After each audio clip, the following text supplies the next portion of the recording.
निष्क्रिय लोग अगर अचानक सक्रिय होने लगे तो समझ जाओ चुनावों की तैयारी है।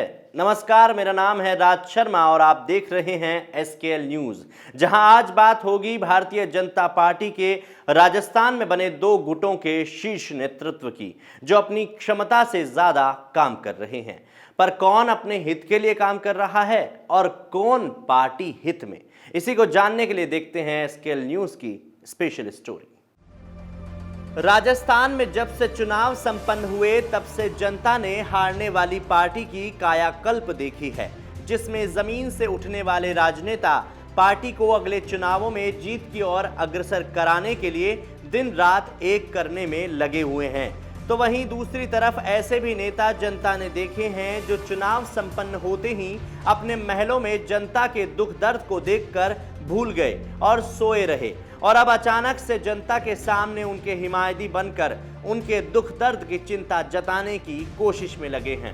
जी हां, हम बात कर रहे हैं वसुंधरा राजे की, जिन्होंने हाल फिलहाल में अपने क्षेत्र झालावाड़ का हवाई दौरा किया।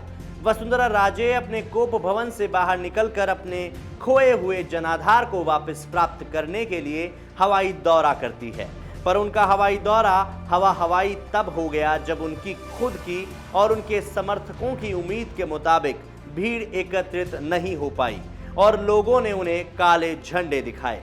झालावाड़ क्षेत्र, जहां वसुंधरा राजे ने 2018 विधानसभा चुनावों में 34,980 वोटों से जीत दर्ज की थी, आज वसुंधरा के हालात इस कदर हैं कि ना तो पार्टी के पोस्टरों में वो दिखाई देती है और ना ही उन्हें उनके क्षेत्र के लोग इतना चाहते हैं। यहां तक कि कोरोना काल में वसुंधरा राजे के पुत्र सांसद दुष्यंत सिंह और खुद वसुंधरा के गुमशुदा के पोस्टर लगा करके भी लोगों ने विरोध किया था। बुधवार को वसुंधरा राजे धौलपुर दौरे पर रही तो कुछ समर्थकों ने उनका गर्मजोशी से स्वागत किया, लेकिन भाजपा संगठन के कई पदाधिकारी, विधायक और कार्यकर्ता वहां से नदारद दिखे, जिसका सीधा अर्थ निकाले तो कहीं ना कहीं वसुंधरा के प्रति अब वो छवि नहीं रही जो किसी जमाने में रहती थी।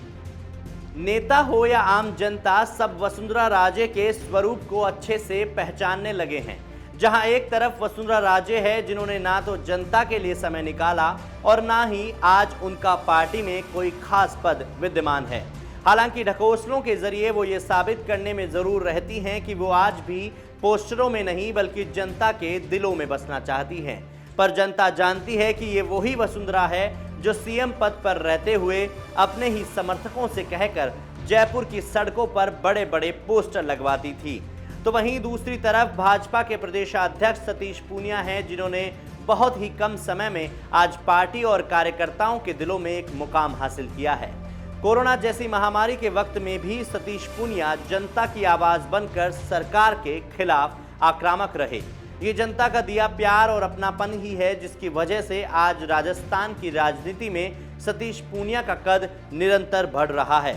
सतीश पूनिया ने न सिर्फ राजस्थान की जनता से बल्कि अपनी कार्यकुशलता और राज्य में नेतृत्व क्षमता से दिल्ली भाजपा आलाकमान को भी खासा प्रभावित किया है, और यही कारण है कि आज राजस्थान में सतीश पूनिया दिल्ली आला कमान के चहेते बने हुए हैं। इसी बात का जीता जागता उदाहरण आए दिन हमें देखने को मिलते रहते हैं। पिछले दिनों 5 अगस्त को राजस्थान के ताजा हालात और भावी राजनीति को लेकर राजस्थान के सांसदों के साथ बीजेपी की दूसरी समीक्षा बैठक दिल्ली में बुलाई गई, जिसमें भाजपा के राष्ट्रीय अध्यक्ष जेपी नड्डा, राष्ट्रीय संगठन महामंत्री बीएल संतोष और डॉक्टर सतीश पूनिया मौजूद रहे। सतीश पूनिया के अजमेर और नागौर दौरे में हजारों की संख्या में भी भीड़ एकत्रित रहना और अलवर दौरे में जनता का भव्य स्वागत करना कहीं न कहीं दर्शाता है कि सतीश पूनिया के लिए आम जन के दिलों में कितनी जगह है।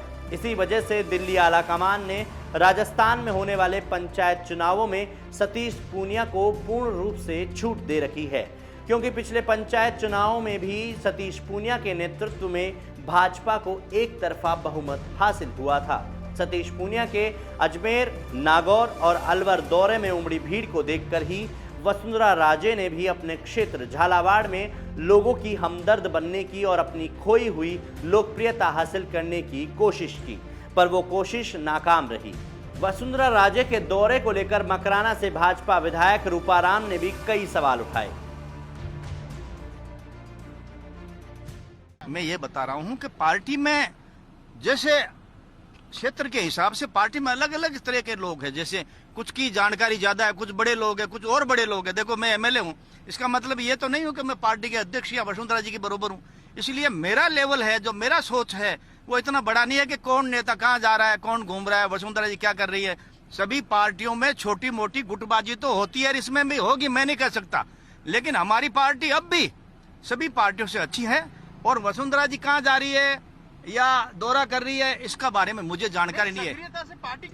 अब वो सक्रिय, अब वो ये सक्रियता का उनका उद्देश्य क्या है? पार्टी को मजबूत करना है या अपने आप को मजबूत करना है? बड़ी बात तो ये है, ये अंदर की बात है। जैसे स्वाभिमान और घमंड, इसमें फर्क नहीं है, ज्यादा बारीक है।